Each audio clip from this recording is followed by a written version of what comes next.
வணக்கம் மக்களே, நாம இந்த ஆரோக்கியமான பதிவில் நம்மளுடைய உடல் நரம்புகளை இரும்பு போல பலம் பெற வைத்துக் கொள்வதற்கு நம்ம என்னென்ன மாதிரியான ஆரோக்கியமான உணவுகளை எடுத்துக்கொள்ளணும், என்னென்ன மாதிரியான வாழ்க்கை நடைமுறைகளை கடைபிடிக்க வேண்டும் அப்படின்றத பார்க்க போறோம்.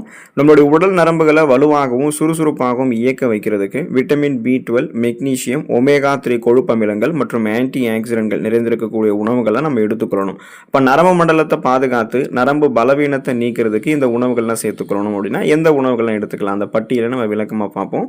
அதை பற்றி பார்க்கறதுக்கு முன்னாடி இந்த வீடியோவுக்கு மட்டும் ஒரு லைக் கொடுத்துட்டு இந்த தகவலை உங்களுக்கு தெரிஞ்சவங்களுக்கும் ஷேர் பண்ணிடுங்க.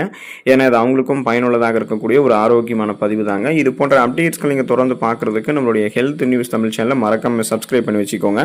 பக்கத்தில் இருக்கக்கூடிய பெல் பட்டனையும் கிளிக் பண்ணி ஆல் அப்படின்ற ஆப்ஷனையும் செட் பண்ணி வச்சுக்கிட்டீங்க அப்படின்னா நாங்கள் போடக்கூடிய எல்லா அப்டேட்ஸும் உங்களுக்கு நோட்டிஃபிகேஷன் அடிக்கடி வந்து சேரும். சரி வாங்க மக்களே, இப்போ வீடியோக்குள்ளே போயிடலாம். பாரம்பரிய மற்றும் சிறுதானிய உணவுகள் நம்ம எடுத்துக்கொள்ளும் போது உடல் நரம்புகளை பலம் பெற வைத்துக் கொள்ளலாங்க. முதல்ல நம்ம வந்து பழைய சாதம் வந்து எடுத்துக்கொள்ளலாம், ஃபெர்மெண்டட் ரைஸ்ன்னு சொல்லுவோம். இப்போ இரவு நேரங்களில் சாதத்தை தண்ணீர் ஊற்றி வைத்து மறுநாள் வந்து பார்த்தீங்கன்னா நீங்கள் காலையில் சாப்பிடும்போது அந்த பழைய சாதம் நரம்பு மண்டலத்திற்கு ஒரு அருமருந்தாக இருக்குது. ஃபெர்மெண்டேஷன் அப்படின்னு சொல்லக்கூடிய இந்த நொதித்தல் செயல்முறை காரணமாக அந்த பழைய சாதங்களில் விட்டமின் B6 மற்றும் விட்டமின் B12, அதாவது நரம்புகளுக்கு புத்துணர்ச்சி தரக்கூடிய ஊட்டச்சத்துக்கள், அந்த விட்டமின் சத்துக்கள் அதில் உருவாகி இருக்கிறதால அது நம்மளுடைய உடல் சோர்வை வந்து நீக்கிவிடும்.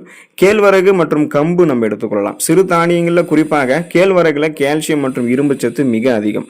நரம்புகளின் வழியே செய்திகள் வந்து சீராக கடத்தப்படுவதற்கு கால்சியம் தேவை. அப்போ கம்பு வந்து நம்மளுடைய உடலுக்கு தேவையான எனர்ஜி, அந்த ஆற்றலை கொடுத்து நரம்பு தளர்ச்சி உள்ளிட்ட பல்வேறு விதமான நரம்புகள் சார்ந்த பிரச்சனைகளை குணப்படுத்தி மீண்டும் வராமல் தடுக்கும். அதனால தான் நீங்கள் வந்து இந்த பழைய சாதம், கேழ்வரகு, கம்பு போன்ற நிறைய பாரம்பரிய சிறுதானிய உணவுகளுக்கு வந்து முக்கியத்துவம் கொடுத்து அந்த உணவுகள் எடுத்துக்கொள்ளணும்.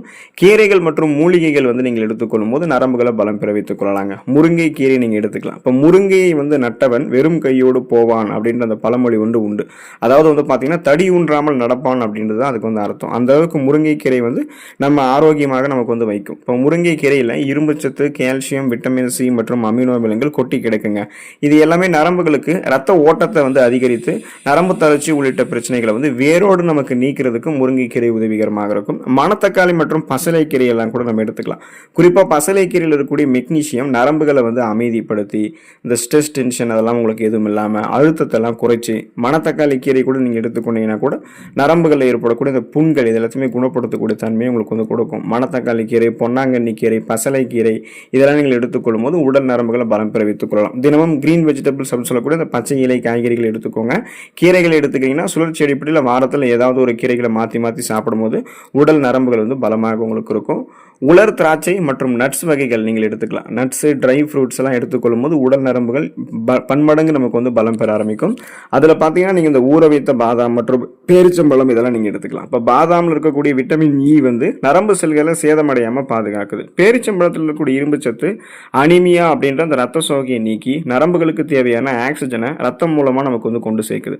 தினமும் 4 to 5 பேரிச்சம்பழங்கள் நம்ம எடுத்துக்கொள்ளும் போது, அதே போல் நீங்கள் வந்து தினமும் வந்து பார்த்தீங்கன்னா இல்லைன்னா 4 to 5 எடுத்துக்கொள்ள முடியலன்னா 2 பேரிச்சம்பழங்கள் கூட நீங்கள் சாப்பிடலாம். 4 to 5 ஊற வைத்த பாதாம் பருப்புகளை நீங்கள் சாப்பிடலாம். இதன் மூலமாக ஊட்டச்சத்து உங்களுக்கு கிடைக்க பெறும்பொழுது நரம்புகளுக்கு அது வந்து பலத்தை கொடுக்கும். உலர் திராட்சை எடுத்துக்கலாம். குறிப்பாக கருப்பு உலர் திராட்சை எடுத்துக்கிட்டீங்கன்னா நரம்புகளை அது பலப்படுத்தும்.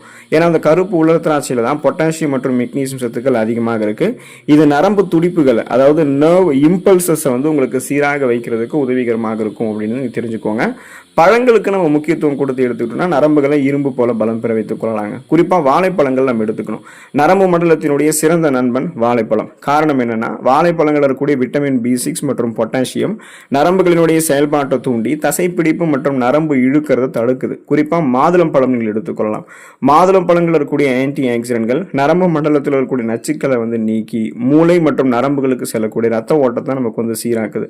ஸோ இதன் காரணமாக பார்த்தீங்கன்னா இந்த பழங்கள், அதாவது vitamin B6, potassium, vitamin B12 இந்த மாதிரி நரம்புகளுக்கு ஊட்டச்சத்து கொடுக்கக்கூடிய இந்த மாதிரி பழங்கள்லாம் தொடர்ந்து நீங்கள் தினமும் உங்களுடைய உணவுகளை சேர்த்துக்கொண்டே இருக்கீங்கன்னா நரம்புகள் வந்து உங்களுக்கு பலம் பெற ஆரம்பிக்கும். நரம்புகளில் ரத்த ஓட்டத்தை சீராக வைத்து அந்த கை கால்கள் தளர்ச்சி எதுவும் ஏற்படாமல், உடல்களில் தளர்ச்சி எதுவும் ஏற்படாமல் சுறுசுறுப்பாக நம்மளுடைய உடம்பை வந்து இயங்க வைக்கும். அதாவது நரம்பு தளர்ச்சி உள்ளிட்ட பல்வேறு விதமான நரம்புகள் சார்ந்த பிரச்சனைகள் பழங்களை நம்ம எடுத்துக்கொள்ளும் போது நமக்கு ஏற்படாதுங்க.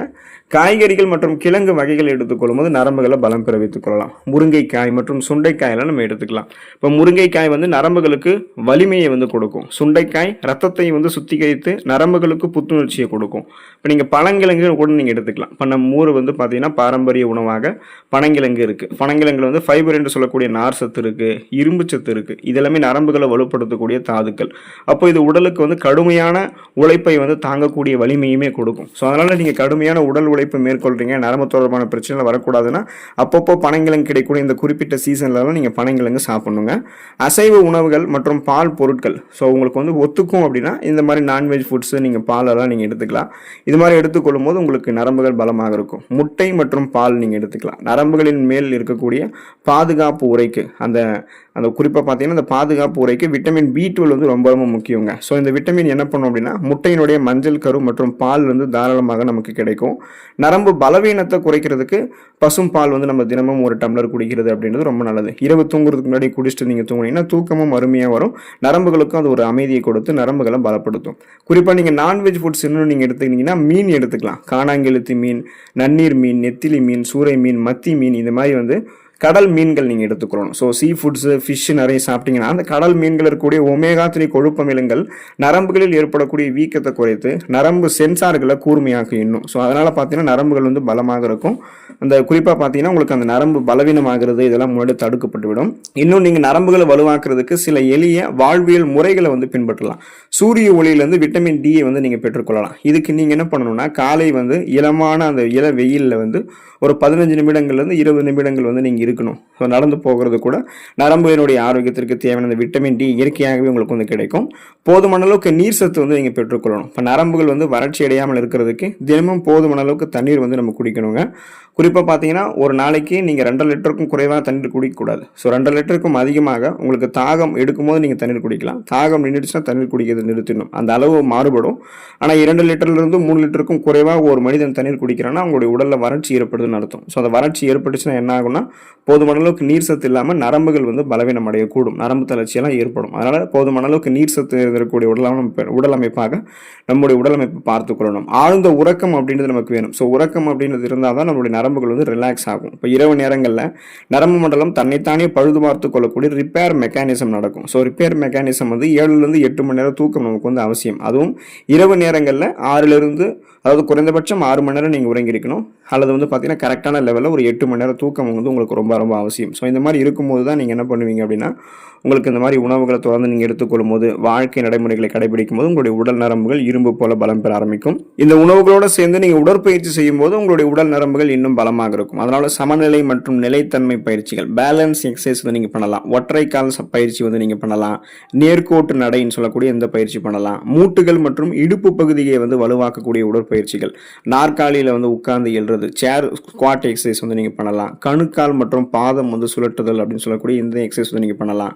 நரம்புகளை நீட்டிக்கக்கூடிய பயிற்சிகளாக இருக்கக்கூடிய இந்த ஸ்ட்ரெச்சிங் எக்ஸசைஸ்னு சொல்லுவாங்க. அதாவது கெண்டைக்கால் நீட்டிப்பு அப்படின்ற அந்த எக்ஸசைஸ் பண்ணலாம். பூனை மற்றும் ஒட்டக பயிற்சி இந்த மாதிரி எக்ஸசைஸ் வந்து நீங்கள் பண்ணலாம். மிதமான கார்டியோ பயிற்சிகள் அதாவது நடைப்பயிற்சி அப்படின்னு சொல்லக்கூடியது உங்களுக்கு வேணும். தினமும் காலையிலேருந்து ஒரு காலை அல்லது நீங்கள் மாலை வேளையில் 20லேருந்து 30 நிமிடங்கள் மிதமான வேகத்தில் நடக்காது. நரம்பு மண்டலத்திற்கு மிகவும் நல்லது. நடக்கும்போது கைகளை நன்றாக வீசி நடக்கணும்.